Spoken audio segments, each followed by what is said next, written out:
We're going to show you how to take things to the next level. And sort of the framework, the illustration that we're talking about here is something I think you'll understand in today's technology and today's society. Because one of the most disruptive things that can happen to us in our extremely dependent society with our laptops, iPads, phones, and all that is when somebody hacks us. It is a problem. I don't know if you've ever been through it, but I've had identity fraud and had the police come out to my house. They sat down, a nice officer took all the information. We tracked these people down. They had stuff shipping on my credit cards to their locations. A mess. Nobody likes to get hacked. It's a disruption and it really sets us off track. That can happen not just with technology, but I think metaphorically in our lives. Something can break in, breaks our flow, breaks our happiness, breaks our effectiveness. How do we overcome that? Well, today we're going to show you how to be unhackable. And I have Kary Oberbrunner, a former pastor who's a successful businessman, and he's now showing other people how to just function better and smoother in life. And chat is open. I expect a lot of people to be dropping in here soon because he's out there sharing it and he's got a great following. So you guys join in the conversation, and we'll just hopefully give you a few little tweaks, and your operating system can run smoother. Kary, great to have you on Life Today Live. It's great to be here, Randy. Thanks for having me. All right, so I kind of set you up, I think, a little bit with this metaphor of personal hacking, but you take over because this is your book and this is your message. Explain to us what you mean and why we need to be aware of it. So we do think of hacking as phones, computers, even bank accounts, but hacking is basically when an unauthorized access gains to a system or a computer. So whenever someone takes over a computer or a system that we don't want, we're getting hacked. Well, think back to biology class. Our bodies are made up of systems: circulatory system, respiratory, pulmonary, and our brains are like supercomputers. So anytime you or I wake up and essentially get distracted, get sidelined, get sabotaged from our bigger dream, we're getting hacked. And today, more than ever, we have more distractions, and we're going to get into that and how to become unhackable. You know, when I had the identity theft thing, the first thing I did before the police officer even got to my house is, man, I'm an internet guy. It was like, you don't mess with me. I was trying to find out who this was. Ooh, yeah. Is that not key to being unhackable? Is when someone's trying to break in, figure out who it is. Yes. See, so many times we think of the economy, the government. We think of all the other things in our life that we have no control over. Last time I checked, they didn't say, Kary, what do you think about COVID? So in a reality, most of us think that all the external things in our lives are the things that are hacking us. But in reality, those things don't control us. The number one culprit that's hacking us is ourselves. And if I'm honest, that's me for my own life. Many times we sit down and we say, oh, I just sat down and watched Netflix and I just watched 12 episodes and I don't know what happened at the time. But this is what's happening now more than ever. We have 5,000 ads that come across our face every single day. We have our smartphones, which used to be a tool that we used. Now we're the tool that our smartphone uses. According to D-Scout research firm, we touch, tap, swipe, click our smartphones 2,600 times a day. And so from the moment people get up until the moment we go to bed, we are literally being interrupted with notification beeps and buzzes. And technology isn't the enemy, but unless we learn how to control it, it ends up controlling us. You and I are of the generation, my kids like to say, your dad, it's the internet, I'll show you how to use it. I'm like, son, my generation invented the internet, you're welcome, right? How do you think most of us have adapted to that very digitally busy world? Yeah. I came from the late 70s, early 80s myself, and so I didn't grow up with the internet. Right. But there's nothing wrong with the internet, but here's what we haven't done. We haven't adopted. In other words, our brains have not been upgraded since a few decades ago, and so literally we have decision fatigue these days, where we have so many choices. It says that research shows that we make 35,000 decisions every single day, and this is why at the end of the day we say, "I'm running on fumes. I'm going on empty.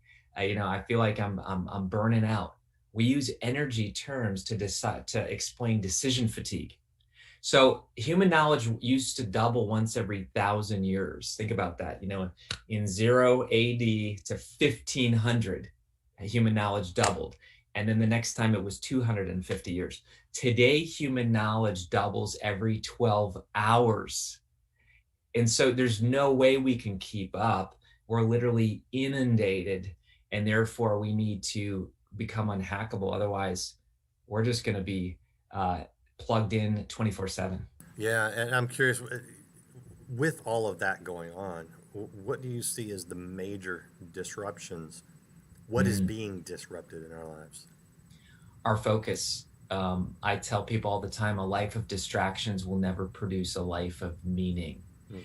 So if we go back to scripture and we look at a guy like Nehemiah, who says, "I want to rebuild the wall," and he tells his people, "Don't get distracted, don't participate in conversations, have your sword at your side and be building a wall." I mean, back in the day, he was focused. Well, today, imagine, I mean, we got smartphones, we got wearables. Pretty soon we'll have ingestibles and injectables. I mean, it is literally becoming a sci-fi world. And the point is this, like, I love technology. We're using it today. Technology is not the enemy, but we now have new terms. We have a term called digiphrenia, where schizophrenia is where you exist in multiple people, at one time, multiple personalities. But today you exist, Randy, on TikTok, on Instagram, on Twitter, on LinkedIn. In other words, your digital self is existing multiple places. So is mine. And what that does is it creates angst and stress that I got to show up in all these places and be consistent. And my inbox is full and I haven't responded. And so the pressures are overwhelming, and we need to return back to a time where we use technology strategically. A few years ago when I had a book coming out, my agent was like, "Hey, you need to build your brand." Mm. The whole Randy Robinson brand is like, get on this, get on this, get on this, get on this. And I did. I burned out. I was like, one, this is not me. I Yeah. don't care. I'm not going to post every day. I Yeah. just, and so I kind of fell back. I've got most of those accounts, but maybe I'll put something on there every once in a while. But I didn't try to build the brand. I said, Right. it's all Live Today TV. So all of Mm. our places are Live Today TV. I want to be a part of a team. I basically said no. Is that an important thing for us to be able to do in this age, to just basically say no? Yeah. Saying no is super smart. It's having boundaries. Boundaries are essential if you're going to make an impact in anything in life. In fact, check this out, Randy. We have something in the book where we talk about how many of us today don't want to make decisions. The word decide is very interesting because the suffix is CIDE, and it's the same word that's found in suicide, insecticide, pesticide, genocide. It literally means to cut off or kill. And the reason why we don't like to make decisions is because we don't want to cut off our options. We have this FOMO, fear of missing out. I got to be everywhere at all places at one time. And it's the people who are really showing up deep in a few places that are making the impact.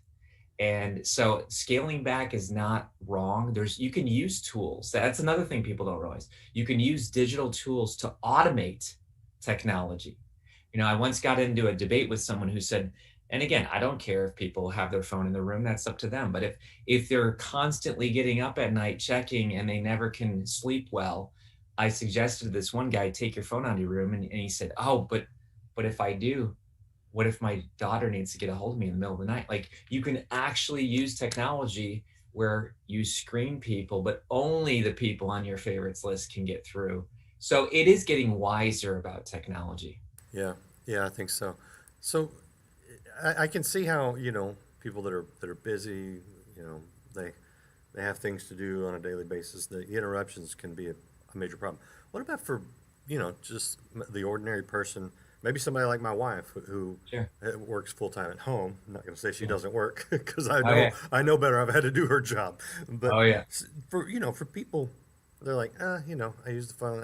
It's no big deal. Yeah, I get the notifications. Yeah, is there something going on that maybe they are not aware of that they just need the awareness Yeah. will help Yeah. them? So here's what I would say. Maybe they're not getting hacked by technology, but we can get hacked in many other ways. So right now we're in a time of epic proportion where depression is hacking people. I struggle with depression in my past, and depression is something that can hack you. I mean, it can literally be something that wakes you up. It's with you all the time.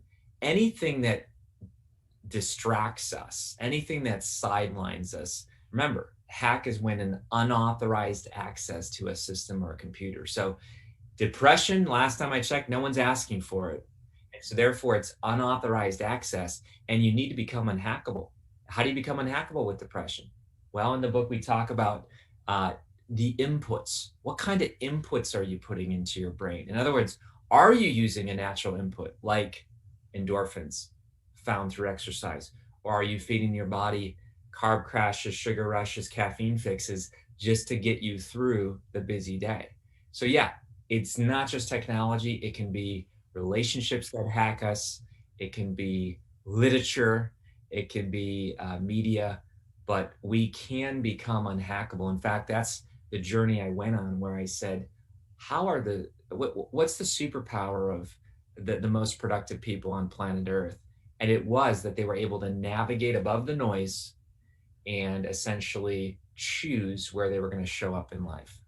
Okay, now I think you're onto something really big because, uh, the COVID has killed or contributed to the death of a lot of people around the world. Yes. But we are seeing now that specifically the depression is Yeah. really taking a toll. And I think we don't even quite realize yet how much of a toll just the interruption, the inability to function, to do things, to move forward. Um, this is something that you have experienced, you alluded to. Yes. Do you mind telling people a little bit about sort of your personal story and what you went through? I think it'll really help them Absolutely. appreciate where you're at now and what you're saying. Absolutely. People look at me today and they're like, dang, he's a bald guy with a girl's name, but but they also say, he's pretty successful, and he's written books and this and this. Listen, man, there was a time in my life where I was as a pastor, I was carving the F word in my body. Like, it was legit. I mean, it was serious stuff. And the reason why is because I got hacked with perfectionism. I grew up with one of these kids who thought I got to be perfect, and the stuttering came, and it was a speech problem, and they said you got a learning disability. And what I would do, Randy, as a young kid, I would bite myself, because it was a way, as a young kid, like, you're not going to bust out a knife, but as a young kid, it was a way that I could punish myself for messing up. And that punishment went from hitting to biting to eventually, as a teen, cutting. And it was a way of me managing my anxiety, managing my pain. And I was a pastor's kid. My parents didn't know. I was a wrestler. I was a highly functioning kid, but there was this perfectionism that was just killing me. And that's why I have such a heart for people today who struggle with perfectionism, because, man, it's like the two sons with the father, the prodigal son and the older brother. This one shows rebellion. This one shows religion. That was me. I was the guy who, again, not good religion, but I chose the I'll work the hardest, I'll be the best. I don't need God's grace. My works are enough. I mean, even though I grew up as a Christian, that was my approach. I'll just be the best, do the best. And eventually you can't do it. Just like the Pharisees couldn't do it, I couldn't do it. And I grew up with as a kid with depression. Like I think some of us are pretty high and some of us just have this melancholy type of personality. That was me. But every once in a while it would spike and I would go into these, dark seasons. So what got me out of it, Randy, was a couple things. One is writing. That's why I'm so passionate about books, because David's Psalms in the Bible, the imprecatory Psalms, where he's real and he's like, may you take wives, my enemies' wives, and make them widows. May you blot my enemies out of the book of life. Like David was a real dude, but he also was a man after God's own heart. And I realized that spirituality and authenticity are tied together. Uh, Surely, that's a great realization. But didn't there have to be some sort of intervention? Oh yeah. Yeah. Oh yeah, man. So, I mean, well, number one, I'm married to a counselor. So you talk about your wife, but so number one, talking it out was really good because remember, I was a guy who couldn't even let people know that I struggled. Hmm. So it's this front. And right now there might be some people who are listening where they feel like that's a facade they got to keep up. That's a front. So first of all, there's real hope and freedom in saying, I was a cutter, I struggle with depression. That's a huge thing. Number two, writing. Writing became this language. Again, stuttering was my kryptonite. Words were, I don't stutter now, but like words were things that betrayed me through my talking. It revealed that I was weak. Therefore, I'll hide it. But writing became this thing that allowed the language to flow. I've been on medicine in the past. So, today I exercise, I eat well. I got a Aura ring where I sleep, and it monitors it. So I'm very intense these days about, my mental health and physical health and spiritual health. If I don't take care of that, I can't have an impact in the world. I can't have, I call it show up filled up. If I'm empty, I can't have anything to give anyone else. So I'm very focused on proper self-love. How can you love your neighbor as yourself when you're cutting yourself? You really can't. So you got to fix that first. And it was Christ's grace that taught me that. We're talking to Kary Oberbrunner. This is his book, Unhackable. And as you can tell, we're talking beyond the technology. We're talking about real life application. You can check out the book at unhackablebook.com. That's the website right there. And then his website is Kary Oberbrunner. And you can see up there in the top left how to spell his good German name. I think that's my guess. Yeah. I don't know what Brunner means. Was ist Brunner in Deutsch? Do you know? Hey, you know more than me, my friend. Okay. That was it. That's all right there. So when we look at the technology analogy, we go, okay, I'm gonna put an ad blocker on my browser, or I'm maybe gonna get a VPN, virtual private network. I'm gonna put these things in place, and it's going to protect me from the things that are just coming at you. That's just the way technology is. And I think life is that way. You mentioned taking care of your spiritual, physical, and emotional or mental health, all of those, right? To me, that's the insulation that we need. Here's my question for you, and this is, forgive me if I'm getting too personal. You just Go for it, just man. take this Go for it. with, because I think a lot of people relate to you, whether it's depression or anxiety or perfectionism, these things, and you're saying, hey, by doing these things, I've learned to manage it. Manage it. Yeah. But that doesn't mean that those attacks aren't still coming. Do you still have those attacks coming at you? And if so, what are your measures to keep fighting them? Because it's what I find is that as Christians, we're not, as my father likes to say, we're not freed from the battle. We are Mm, freed to fight the battle and win. that's good. That's good. Yeah, man, I went live on January 6th this year and said, here's how to overcome my current battle of depression. In other words, yeah, it's easy to be like, hey, when I was 19, 20 some years ago, I struggled with cutting. Now I don't cut anymore. I haven't done that in 2 decades. But do I struggle with depression? Absolutely. There's still times where you get up and you're like, dang, like, what's up with COVID? It's oh my gosh, like it's bugging me. Or you have a string of rejections.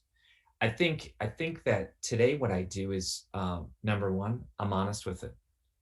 I've told my team. Brenda's on the channel right now. She's on my team. Michelle's on the, from Montreal here. So my team, uh, I no longer have this facade where it's like, hey man, I'm Kary. I don't struggle, and I'm a personal growth dude. So I'm all about success. Like I've been able to say to people, life sucks right now, and yet God is good. I've been able to, have the boundaries. I think that burnout and stress. I mean, you talk about right now in Japan, more people died of suicide than in 1 month than COVID all last year.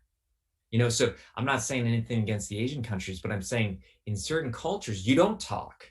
There's a term called karoshi, which means death by overwork in some Asian countries, where, fine, they might use work. In America, we use alcohol, or whatever. So you choose whatever coping mechanism you want. But all I'm trying to say is that the enemy woke up and said, how can I steal, kill, and destroy you? Jesus woke up and said, how can I give you life and life abundantly? I love the name of your show. It takes deep work. There's two pains in life. There's chronic pain, which most people live in, and there's acute pain. Acute pain is the short-term, focused, intentional pain that we invite into our lives, which I had to do and have to do every day. That's how I overcome my chronic pain. That's good. I appreciate you being open Oh and yeah, no transparent, problem. because what I want people to understand is what you have found on the positive side by engaging in this battle, by being Yeah, honest, by talking to people. You've accomplished a lot, and I think people need to hear that as well. yeah, And I love the term. You use superhuman focus.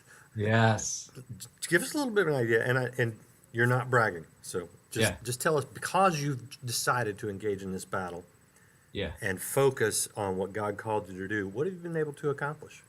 Oh, it's been crazy. One thing is, people said you could never write a fiction book, and first of all, they said you could never write a fiction book. Okay, so I did that. Second of all, they said you can't write a fiction book and turn it into multiple streams of income. You can only do that with your nonfiction books. And I'm like, what I say, Randy, not in an arrogant way, but whenever I have a challenge that I know it's worth the fight, in my mind, I say, watch me. Watch me. So we turned Elixir Project into multiple streams of influence, impact, and income. We have ignited 1 million souls. We've partnered with b1g1.com. So every time someone buys one of my books, a sex traffic victim is being rescued in India. We're literally digging wells. So you can go to our unhackablebook.com, scroll to the bottom, and you'll see, oh my gosh, they made $1 million from the book. But then you can click and see they just fed these people. They just performed 6 life-saving surgeries. So Randy, it's all about both. I'm not just in the business world. I'm a faith-based person. Yeah, scroll all the way to the bottom there. See that B1G1? Look at that. Boom. 6,000 impacts here, all from Columbus, Ohio. People reaching the world, you know, all over the world. So I'll just tell you that when you can get out of this battle up here, man, you can battle life. Yeah. But it has to start here. Most people are like, oh, God, let me change the world, just don't change me. You know? Right. Right. So you're suggesting, you're daring to suggest that anybody watching can have an impact. Listen, if a dude, I joke, but if a bald guy with a girl's name who used to stutter, who used to carve F words into his body, I mean, look, learning disability. If I can do it, you can do it, and it's not because of me. It's because of the hands of the master. You put yourself in the hands of the master and say, "Have your way with me, God." That's a scary prayer. So first of all, most people don't even want to pray that, but when you pray that, miracles happen. It's interesting when you were tormented, if I can use that term, you're carving Oh profanity yeah. into your body. What do you, I don't know if you thought about this, but what do you think God is writing into the life of Kary Oberbrunner today? Oh, I'll tell you what, man. I love that. I got the stone around here. Here it is. Um, Oh man, I love it. oh, do you know about this verse? No, what? No, I mean, I Okay. just love the fact that you got it carved in stone right there. Oh yeah. Oh yeah. So this comes from Revelation 2:17. To the one who overcomes, I will give him a new name written on a white stone, and no one knows the name except the one who receives it. That's my book, Your Secret Name, because we have given names, birth names, and we have a secret name. And just like Jacob was the deceiver, the schemer, the supplanter, God says, now your name is Israel, one who's wrestled with God and man and overcome. So, yeah, I used to carve names in my body, literally, but God carved a new name on a white stone. And when you're free, when you're truly free, you're unstoppable, you're unhackable. Dude, that's beautiful. I love that. All right, here's the book right here, Unhackable. I think you get a real good taste of just the beauty that has taken place in Kary's life, and that he's now saying, hey, you can do it too. God can do a work in you. And the website, unhackablebook.com. I'll throw that in the chat here. I think one of your assistants has graciously done that for me, but I'll make sure it hits Yeah. all my channels. And then the website, karyoberbrunner.com. And when you're not writing books, just if you don't mind giving people an idea of Oh yeah. what you do, because I know you speak when allowed to. When I don't know, what are you doing? Virtual stuff now? Are you traveling at all? Yeah, man. We have a conference called the Igniting Souls Conference. Here's our target audience. This is funny. Brenda's watching, so I'll say it. But it's ACEs, authors, coaches, entrepreneurs, and speakers. So that's our foursome right there. But I have a wonderful wife named Kelly. As I mentioned, she's a counselor. Three kids, Keegan, Isabel, Addison, 15, 13, 11. We talked about how you're on Twitch and my son's on Twitch. You have kids. But you know what I really dig? I really dig the Peloton. And it's weird, but like, man, I don't even listen to what they're saying. I put on audiobooks. I control the inputs, and I just ride, man. I just love it. I think you just said something I want to touch on. I can't let you go quite yet. Okay. You said control the inputs. Yes. How big of a key is that in our lives? Absolutely huge. Oh my gosh. Listen, when I go get my oil changed at my vehicle, just to give you an example, at the dealer, I walk in, Donahue's on or something crazy. Magazines are in front of me. Like everywhere you go, everyone's trying to control what I call the inputs. And you need to take agency. Agency means you're taking control. So it sounds crazy, but I have my podcast, I have my audiobooks, I have my books all around me. I literally know that the thoughts that I think are the seeds to my future. And if I don't like the seeds that are being put in front of me, I got to take back control. And so I'm not into talk radio. I'm not into, a lot of stuff. But here's a really practical thing. BED. Most people lie in bed, blame, excuses, and denial. BED. Most of us, and I lived this life plenty of times, but I was a victim. I said, the world happens to me. The economy happens to me. The police officer happens to me. When you believe that the world happens to you, you lie in bed. The opposite is a victor. Just like Randy said, I'm going to happen to the world today. not in an arrogant way, but in a way that's, I'm a force. I'm going to happen to the world today. That's where you put your oar in the water, OAR, ownership, accountability, and responsibility. So you can either pick up your oar every day, or you can lie in bed, blaming excuses and denial. And that's the difference, man. When I wake up, I say, I happen to the world today, man. I'm a force of nature. And you should be. That's what David said when the Philistines were coming. All of his brothers were like, ooh, I'm running. David said, I'm going to happen to you. And I think that there's a difference between arrogance and confidence. Yeah, no doubt. I love that. You know what? As believers, I believe we're called to be a force, and it may not be a force, on a visible stage. Sure, It may sure. not be to leaders. Not. It may be a force in your To your home. kids. My wife. Yes. Oh my gosh, the greatest force for 4 children, and now our first grandchild. Woohoo! We're starting that phase. Congratulations. Right. So, but it's not the numbers. Yes. It's where God has put you and the Oh, yeah. impact you have, because every great person, and I know you know this, every great person in the world, you get into their story, and if not every time, I mean a high percentage of the time, they will go, there was this one person, and it's that unknown person. Oh, I know these people. Oh, right. I could name them off, right? Miss Bristol, Mr. Moore, like all the people in my life that's Carl Munsmeyer, the people who nobody knows, but they believed in me when I could have gone down the path of death, 100%. Yeah, so you may be that person, and when you make that impact on that one life or just a handful, you are that force, and that's good. Kary, I want to leave you with the last word. Somebody's been watching. People have watched. They've stuck all the way to the end, so good for them. What do they need to know going forward today? Here's what I would say. Carl Jung, a Swiss psychologist, in all of his research, he said, what's the most damaging thing in the life of a child? And when I was asked this question, I was like, I have no idea. Alcoholism, abuse, abandonment. He said, no, it's the unlived life of the parent.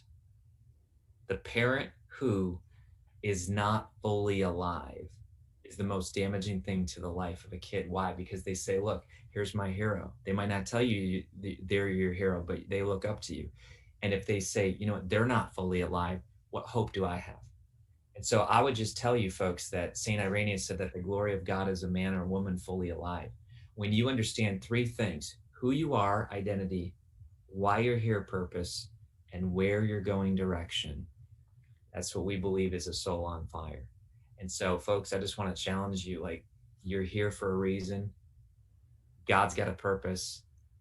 I think we said it before, but put your hands in the, put yourself in the hands of the master, and he will make your life a masterpiece. When I was trying to make it a masterpiece, oh my gosh, train wreck. So it's literally, it's not emptying yourself and saying I'm nothing, but it's saying, God, you take control. That dog will hunt, as we say down here in the South. That's really good. That's good. You guys chew on this. Check out the website. Follow him. Follow Kary online. If you haven't followed Life Today TV, please do that as well. But yes, subscribe, whatever you need to do, because this is what will get you through. This is what will give you that focus, that superhuman focus, to be the force that you were created to be. So, Kary, thank you for all that you're doing. I hope you're encouraged today by being able to fulfill what God's put in your heart.